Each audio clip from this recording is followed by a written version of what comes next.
Okey, Assalamualaikum warahmatullahi wabarakatuh. Hari ini cikgu akan menerangkan tentang subtopik 6.3 iaitu pembentukan imej oleh kanta.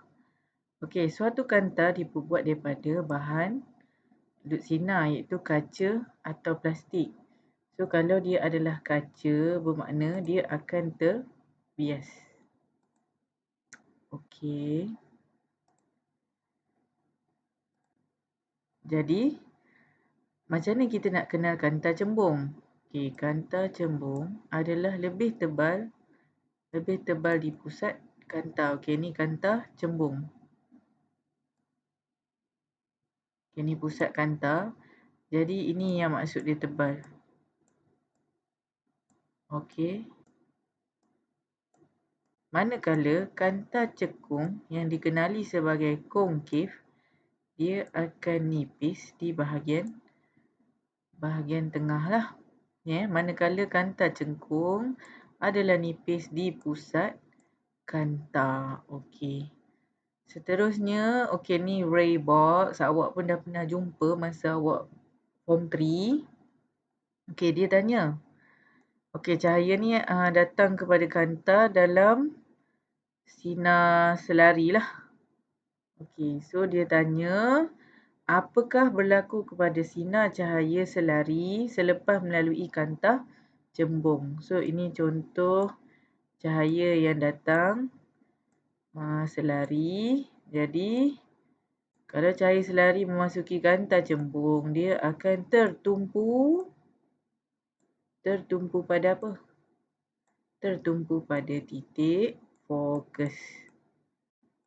Okey, jika di sini titik fokus lah. Okey, jadi isikan apa yang berlaku selepas sinar cahaya melalui kanta cembung. Jawab. Apa jawapan Okey. So, tulis kat sini. Sinar cahaya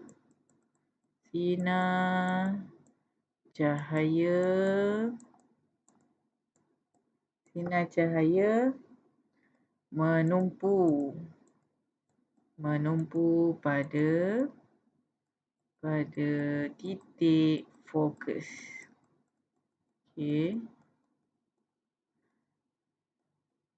Okey, apa berlaku kalau sinar cahaya yang selari melalui kanta cembung? Apa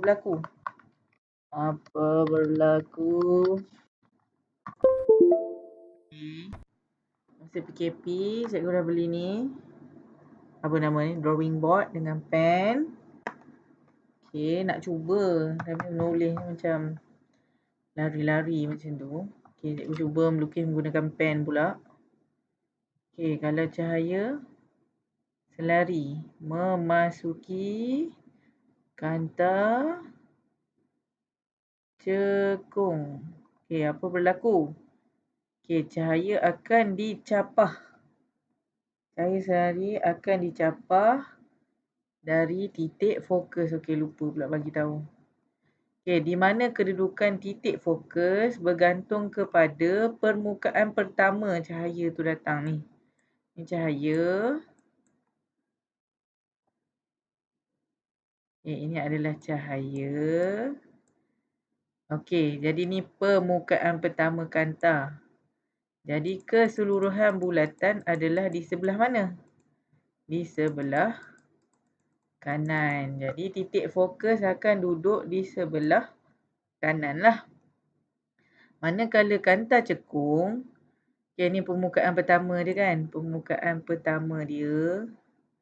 Seolah-olah titik bulatan berada di sini. Contoh Okay, panjang fokus adalah separuh daripada center. Okay, di sinilah titik fokus. Jadi cahaya tadi, cahaya selari yang datang, yang masuk ke dalam kanta cembung akan apa? Akan dicapahkan akan dicapahkan melalui titik fokus. So ni titik fokus. Okey, pergi kat sini. Okey, cahaya akan dicapahkan. Okey, ni titik fokus. Cahaya dicapahkan. Titik fokus apa pula? Kalau dia putus-putus.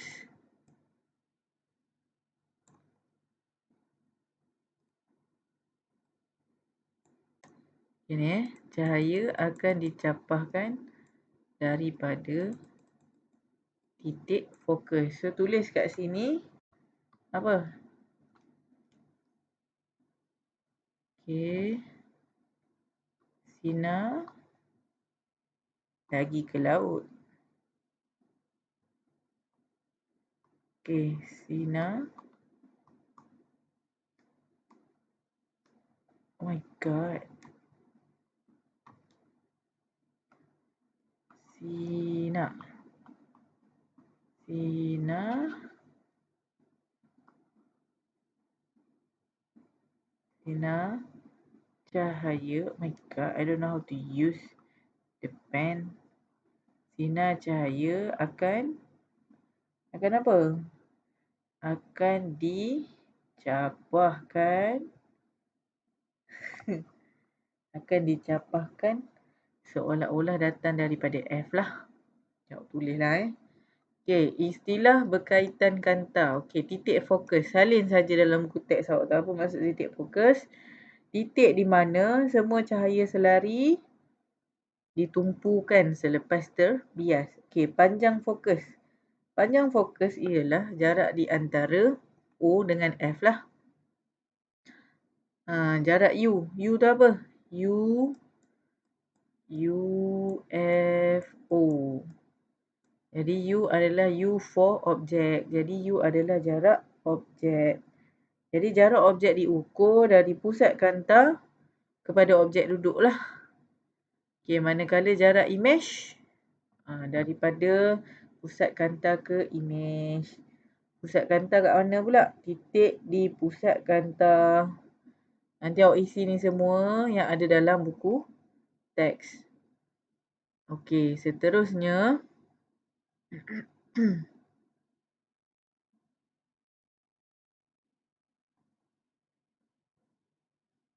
kanta cembung 10 cm, 15 cm.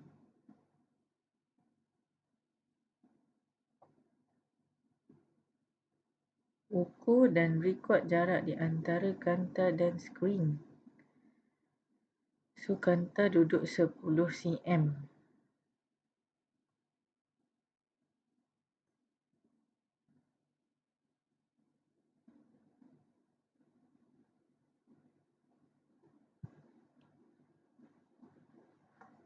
Cikgu tak faham apa maksud kanta cembung 10 cm, 15 cm, 20 cm ni.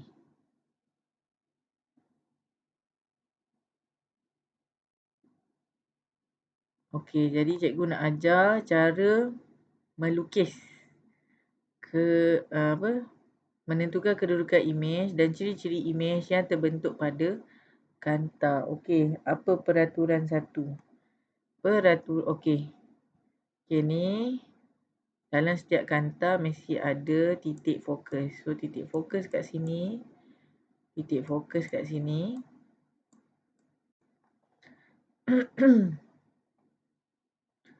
Okey.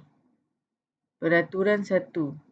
Sinar cahaya selari dengan paksi utama. Okey, ni nama dia paksi utama lah. Okey, sinar cahaya. Contoh ni objek. Okey. Tadi kan cikgu cakap UFO kan. Okey, ni adalah pusat kanta lah. Jadi, ini adalah objek. So, objek dengan pusat kanta. Jarak ni kita panggil U lah. Okey. Okey, step 1. Mesti buat sinar selari kepada kanta. Lukislah selari Cikgu ni lukis pakai mouse. Okey, kemudian selepas melalui kanta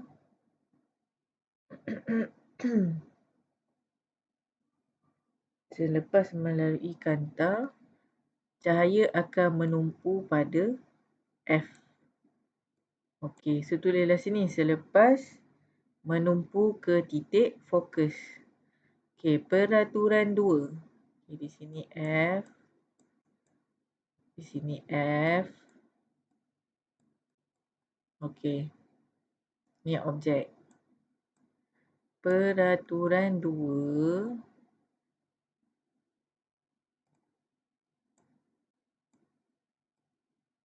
Damlah semua.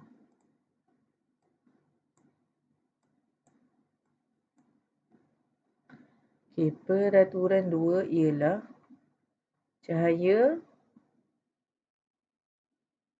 melalui titik fokus kanta. Okey, cahaya melalui titik fokus kanta. Kemudian selepas tu bergerak lurus selari dengan paksi utama. Gerak lurus selari dengan paksi utama. Okey, tulislah selepas selari dengan paksi utama. Okey, step ketiga, jika ini adalah objek awak, ini titik fokus dan ini adalah titik fokus, maka awak cuma perlu garis sahaja melalui pusat optik. Ni pusat optik ni. Okey, jelas? Okey. Apabila melalui pusat optik, selepas maksudnya apa? Selepas dia bergerak lurus.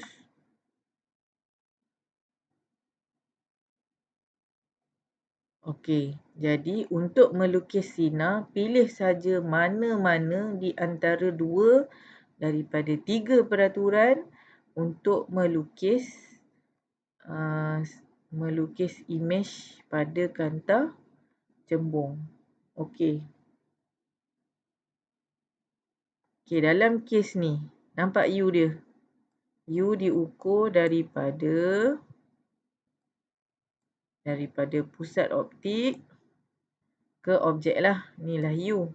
Okey, didapati jarak U ialah lebih besar daripada 2F. Jelas? Jelas maksud U lebih besar daripada 2F. Okey, jadi cikgu padamkan dulu. Okey, mana nak tahu F ke 2F ke? Kalau dia bagi tahu titik fokus 2 cm daripada kanta, kena ukur lah 2 cm. Okey, macam dalam kes ni tengok kotak ni. 1 kotak, 2 kotak, 3 kotak, 4 kotak. Bermaksud titik fokus kanta cembung ini adalah 4 kotak. Maka 2F dia, 2 kali titik fokus dia mesti 8 lah. 2F ni adalah bersamaan dengan center lah. Titik tengah bulatan kalau awak belajar dalam matematik. Okey, tadi cikgu suruh pilih 2 peraturan daripada 3. So, cikgu suka guna peraturan 1.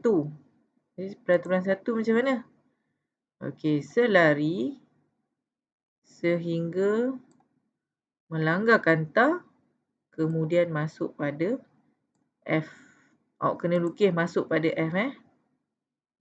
Okey, masuk pada F.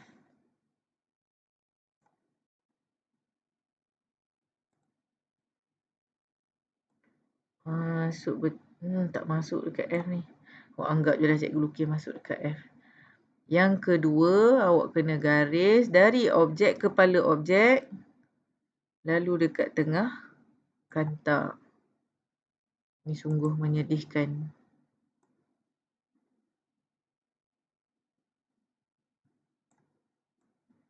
Okey.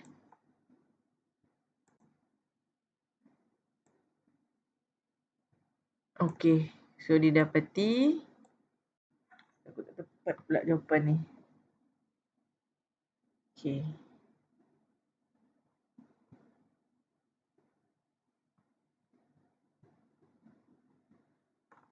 Okey, sekarang ni berlaku persilangan di sinilah, di belah kanan. Okey, melukis cahaya mesti ada sinar tuju dan sinar biasan. Kena lukis arah lah. Okey, tadi cahaya dia apa? Cahaya dipancarkan daripada kepala objek dan kaki objek terletak di paksi utama kan.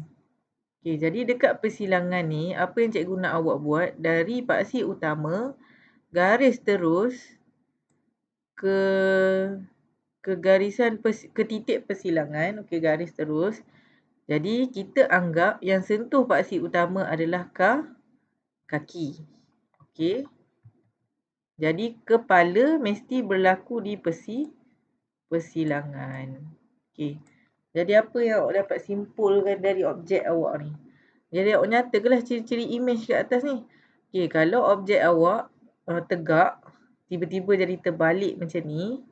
Okey, kita namakan dia songsang. Songsang lah. Okey, seterusnya, apa ciri-ciri dia lagi? Okey, kalau imej terbentuk di belakang kanta, dia adalah nyata. Nyata. Seterusnya, okey, tadi objek ni berapa kotak? 3 kotak kan? Awak dapat dalam 1 kotak lebih. Maksudnya dia adalah mengecil lah. Mengecil. Mengecil atau lebih kecil. Okey. Okey, jadi cikgu nak awak terus melukis untuk kes 1, minta maaf, kes 2, kes 3, kes 4 dan kes 5. Jika awak dah siap melukis, cikgu akan sambung bincang ciri-ciri yang awak dapat lah. Okay, awak boleh cuba dulu melukis. Sekian. Terima kasih. Selamat mencuba.